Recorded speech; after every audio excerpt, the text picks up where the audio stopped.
Bonjour et bienvenue sur notre spécial podcast d'aujourd'hui. J'espère que vous allez très bien. En fait, la plupart de nous souhaitent bien apprendre une langue, n'est-ce pas? Euh, Si par exemple vous parlez le français, je suis convaincu que vous souhaiterez bien apprendre par exemple l'anglais, soit apprendre Swahili, je sais pas, apprendre Dagati, qui est moi ma langue maternelle en tant que Ghanéen, sachant qu'il y a par exemple plus de 10 langues au Ghana et partout d'ailleurs en Afrique.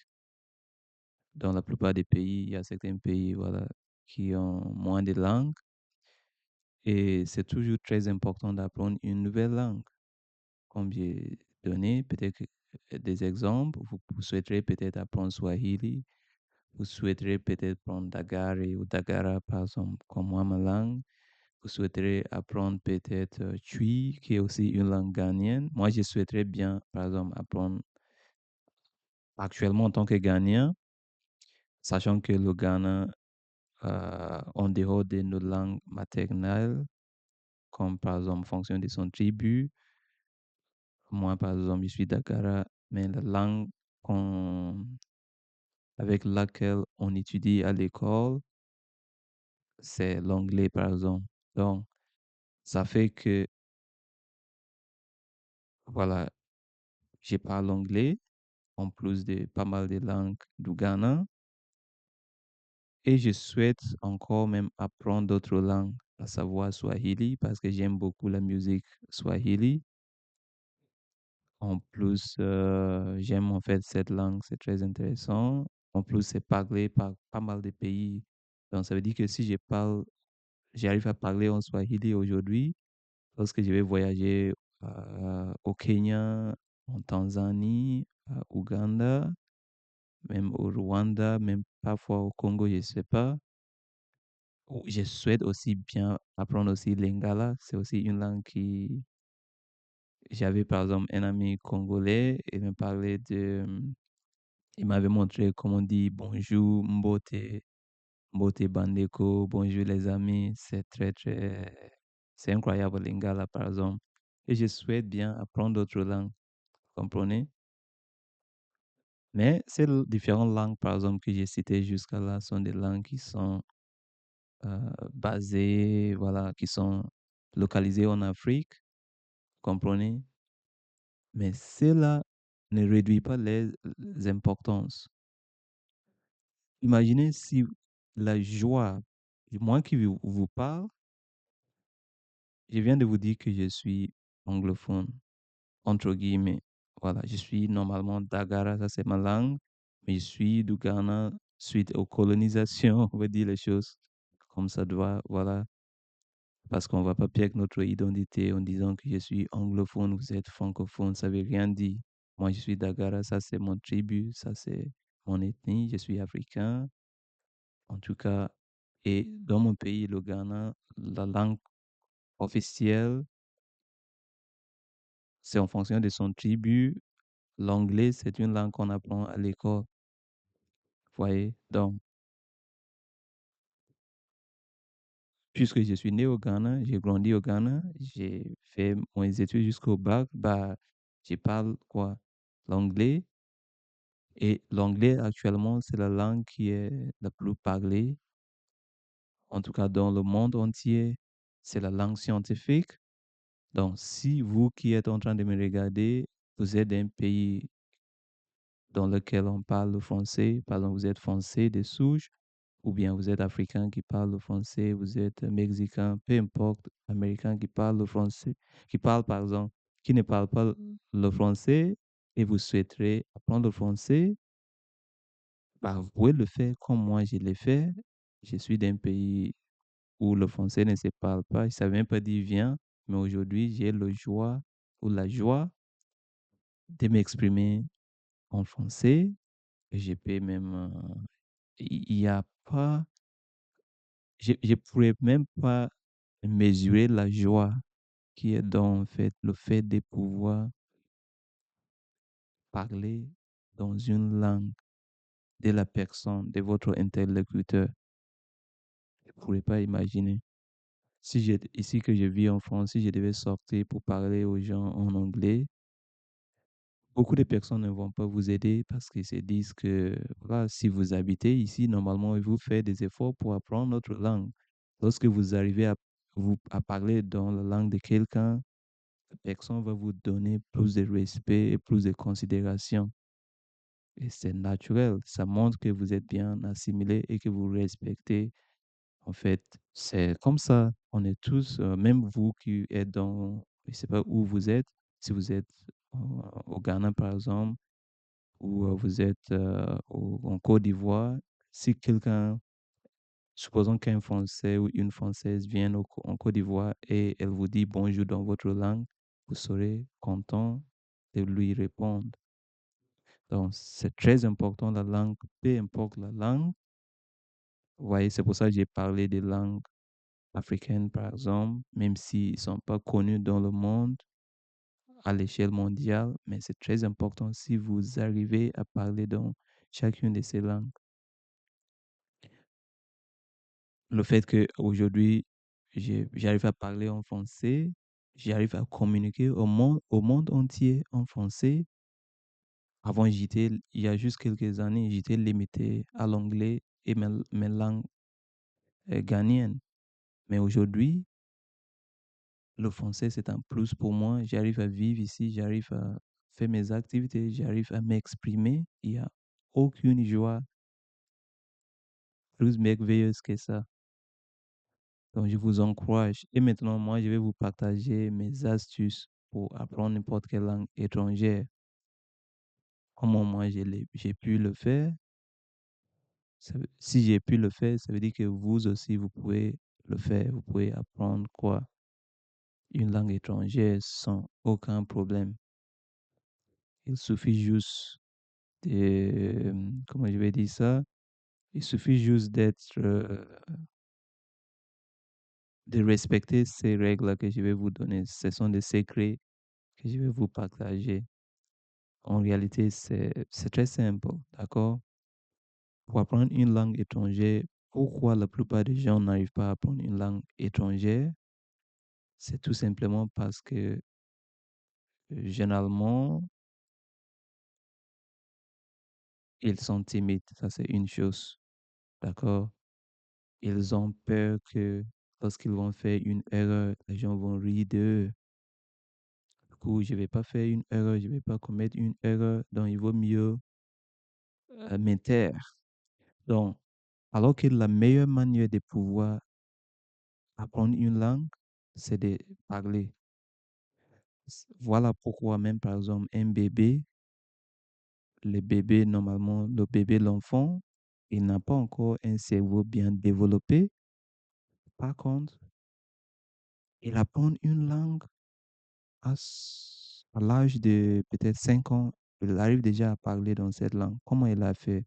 C'est parce que le bébé n'arrête jamais d'essayer de parler. Lorsque vous voulez dire quelque chose, il essaie de répéter même s'il n'arrive pas. Donc, il ne faut pas être timide. Il ne faut jamais avoir peur d'être corrigé.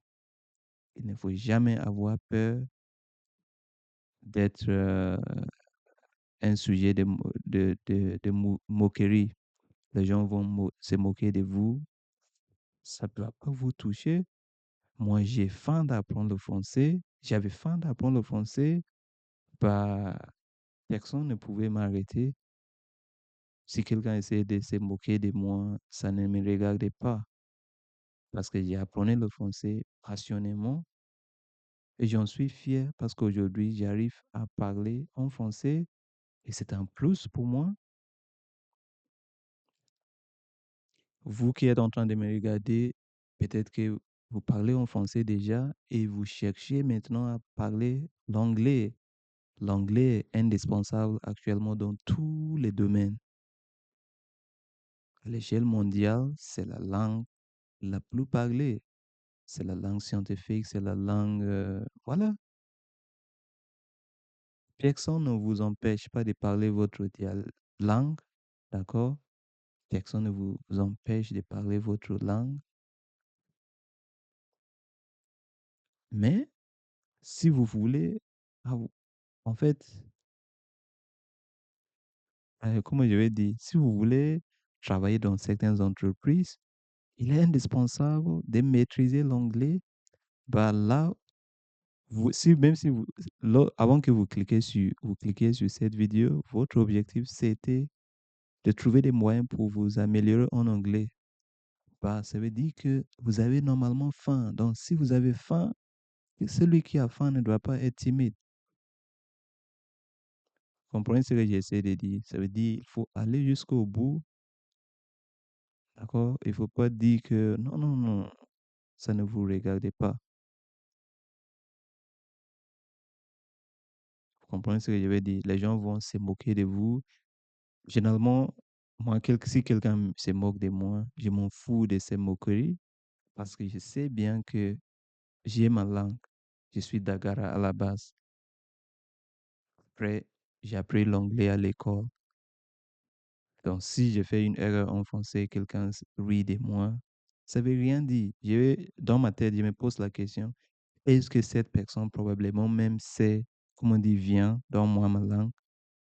Peut-être non. Donc, pourquoi ça va me faire mal? En plus, je me concentre sur pourquoi il rit de moi. Donc, ça veut dire que j'ai fait une faute. Je vais chercher à corriger cette faute, non parce que je vais lui faire plaisir, mais parce que je le fais pour moi-même, parce que je vais être le meilleur je vais pouvoir m'exprimer mieux dans cette langue. Donc, il ne faut jamais avoir peur. Si la personne rit de moi, je vais me concentrer sur pourquoi elle rit de moi. Je vais apprendre à m'exprimer autrement, améliorer cette erreur-là. Et la plupart du temps, une personne mature et intelligente ne va jamais rire de vous comme ça. Il va généralement vous corriger, même s'il va rire de vous, il va vous dire, mais c'est pas comme ça, on dit comme ça. Après vous, il vous faut concentrer vous sur l'erreur qu'on vient de vous corriger, apprenez la leçon. Après, le but n'est jamais d'être 100%. Je suis pas français, je serai jamais français. Je suis pas anglais, je serai jamais anglais, même si je parle. Moi, par exemple, quand j'écoute quelqu'un qui vit, par exemple, un Afro-Américain qui parle, je sais bien que c'est un Afro-Américain qui parle. Quand j'écoute un Afro-Français qui parle, ça veut dire quelqu'un d'origine africaine qui est né en France, même s'il essaie de maîtriser l'accent français, parisien, marseillais, mais je sais que c'est un Africain qui parle. C'est génétique. Ce n'est pas, vous saurez, ça c'est sûr. Donc,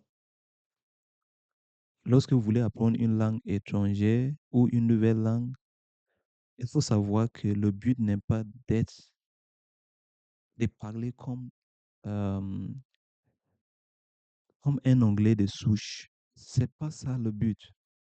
Le but, c'est de pouvoir communiquer, de pouvoir s'exprimer. C'est tout. La deuxième raison pour laquelle les gens n'arrivent pas à apprendre une nouvelle langue, c'est quoi? C'est que, comme ça rejoint à ce que j'ai essayé de dire tout à l'heure, ça veut dire, euh, c'est simplement que ils font trop attention à l'accent. L'accent ne veut rien de tout dire. Maintenant, quand je parle pas comme un Français de souche, mais quand même, vous arrivez à me comprendre. En plus, il y a des gens qui aiment mon accent, même s'ils savent que mon accent, c'est mix. Ce n'est pas authentique, c'est vrai, mais il y a des gens qui aiment mon accent, ma manière de parler en français. Il y a des gens qui aiment ma manière de parler en anglais. Vous comprenez ce que je veux dire? Donc, l'accent ne veut rien de tout dire. L'accent, c'est simplement votre histoire. Ça montre que vous êtes de telle ethnie, vous êtes de telle, je sais pas quoi. vous avez habité dans telle région, vous avez, je sais pas quoi. C'est votre biologie même, c'est votre voix qui va déterminer comment vous prononcez, ainsi de suite. Est-ce que je dois me tuer? Est-ce que je dois me changer pour pouvoir prononcer comme quelqu'un de souche? J'ai pas besoin de faire ça. Donc, soyez authentique, soyez vous-même, exprimez le mieux possible pour que les gens puissent vous comprendre. C'est l'essentiel. Si jamais quelqu'un vous attaque à cause de votre accent ou se moque de vous à cause de votre accent, ça, c'est son problème. Comprenez ce que je veux dire? Donc, l'accent ne veut rien de tout dire. Partout en Afrique, il y a des pays qui parlent en anglais, comme le Ghana. L'accent ghanéen n'est pas le même accent que Ouganda ou bien Nigeria. C'est pas le même. C'est pas le même accent que sud-africain. Mais quand on parle, on se comprend.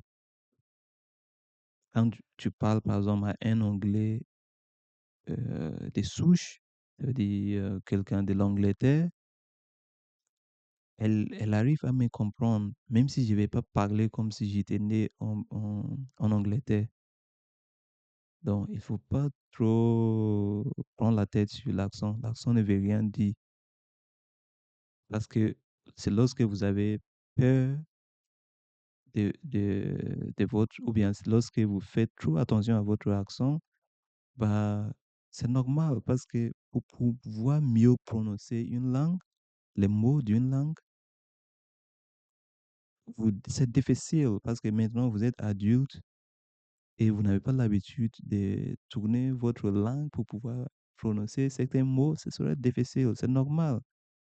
Donc, concentrez-vous sur comment mieux écrire, d'abord comment mieux parler, parce que comment concentrer sur comment vous exprimer le plus clair possible, le plus compréhensible possible. Et c'est l'essentiel. Votre accent ne veut rien de tout dire, c'est votre histoire. Et votre histoire doit être chérie, c'est quelque chose d'unique. Pas besoin de vous tuer, pas besoin de vous changer. Soyez authentique et essayez d'être le plus clair possible. C'est l'essentiel. Donc, on a retenu 2 points. Il faut parler, il faut pas être timide, il faut pas faire trop attention à l'accent, ça veut rien dire. Votre accent va s'améliorer au fur et à mesure que vous essayez de parler cette langue. Troisième astuce, c'est de au moins faire des cours. D'accord? Faire des cours de cette langue-là.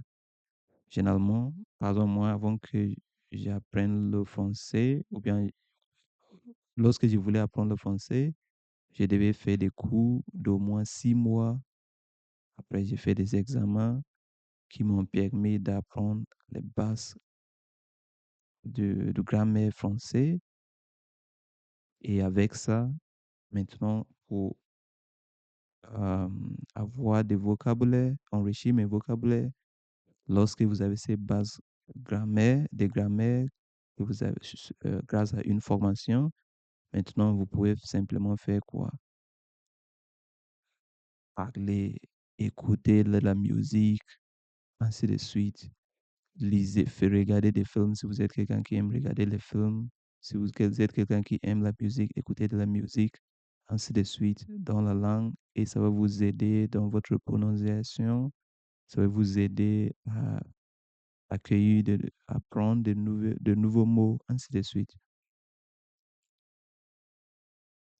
Donc, le quatrième, ou c'est le cinquième, quatrième astuce que je peux donner, c'est quoi? C'est d'essayer au maximum possible d'aller dans une région où la langue se parle. Si vous avez la possibilité, voyager par exemple en Angleterre, voyager au Ghana, voyager au Nigeria, voyager au, je sais pas quoi, en Amérique, en tout cas dans dans un pays où la langue se parle, parce que comme ça, ce sera plus facile pour vous de pratiquer la langue. Parce que sans pratiquer, bien sûr que vous pouvez pratiquer depuis chez vous, mais des fois, ce n'est pas évident Par exemple, si vous cherchez à apprendre le français ici en France, tout le monde parle en français, bah, c'est possible. Ce n'est pas il y a des gens qui ont pu apprendre le français, l'anglais ici en France et n'ont jamais quitté euh, la France. Donc, c'est bien possible. Dites-moi en commentaire si vous avez d'autres astuces à part tout ce que je vous ai donné. Et merci d'avoir regardé. À très bientôt.